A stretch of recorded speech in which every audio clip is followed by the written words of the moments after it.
এতিয়া বৰুণদেৱে কৈছিল, শুনা ৰজা হৰিচন্দ্ৰ, কোৱাচোন কোৱা, তোমাৰ প্ৰকৃত মনৰ বাঞ্ছা মোৰ আগত ব্যক্ত কৰা।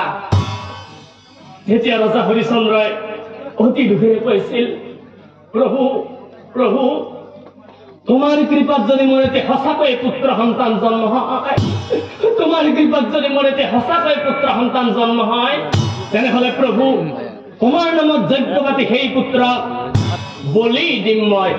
কি কথা শুনি বৰুণদেৱ আহিবে লাগিলা।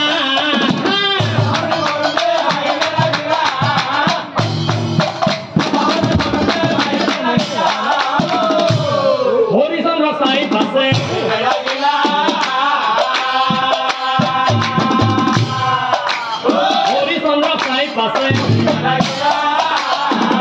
বিপদত পৰিলে মাতে ৰক্ষা কৰা হৰি,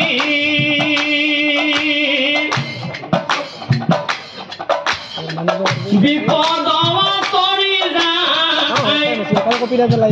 ভগৱানৰ কাম নাই, এই মানৱ জাতি, এই মানৱ জাতি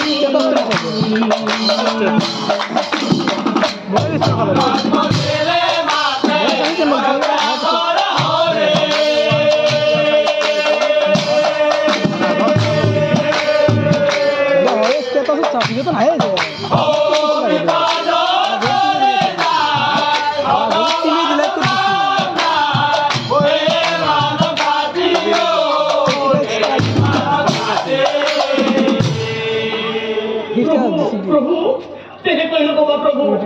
হৰিচন্দ্ৰই বোলে মোৰ সত্য অংগীকাৰ, হৰিচন্দ্ৰই বোলে মোৰ সত্য অংগীকাৰ, কদাপি অন্যথা নহয় প্ৰতিজ্ঞা আমাৰ, কদাপি অন্যথা নহয় প্ৰতিজ্ঞা আমাৰ। এই কথা শুনি বৰুণদেৱ আহিবে লাগিলা।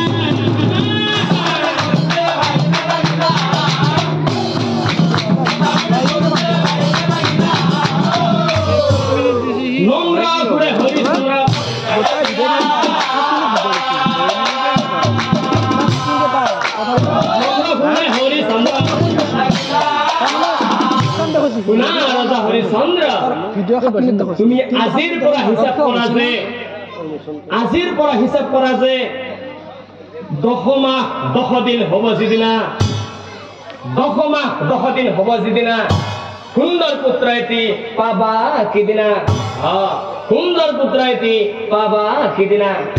এই বৰদিয়া বৰুণদেৱ অন্তৰ্ধান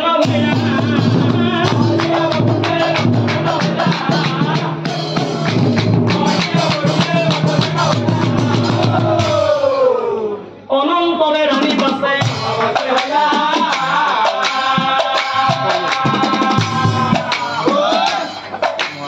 অনন্তৰে ৰাণী পাছে, আজিকালি পৰি ৰাণী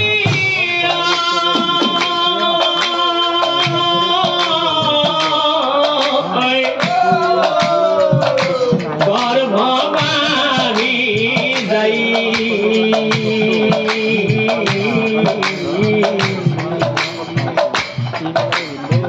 গহমা গহমতে পুত্ৰ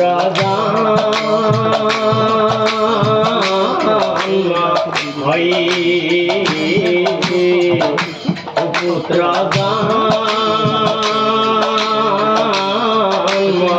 ভাই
হেন কালে গরু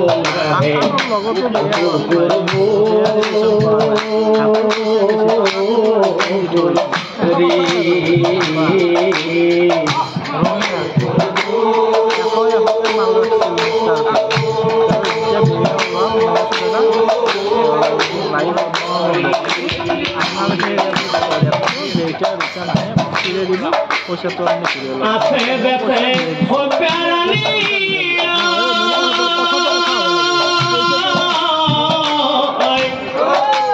পুত্র কোলে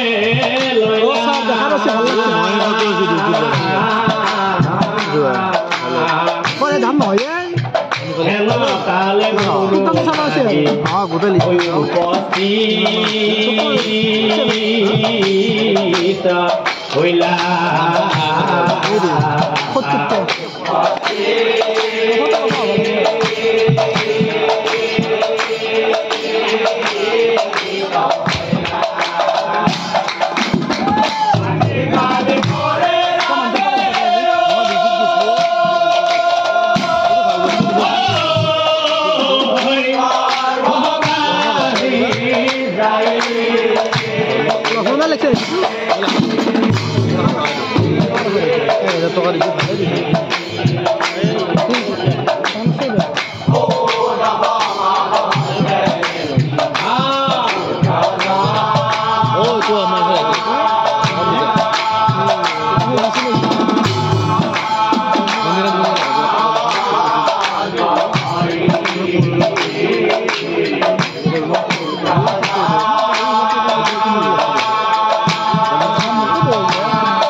কুমার মনোরা হামলা করিল পুরাণ এতে রাজা যজ্ঞ কথা তুমি নকরি পলম কি হরিচন্দ্র বলে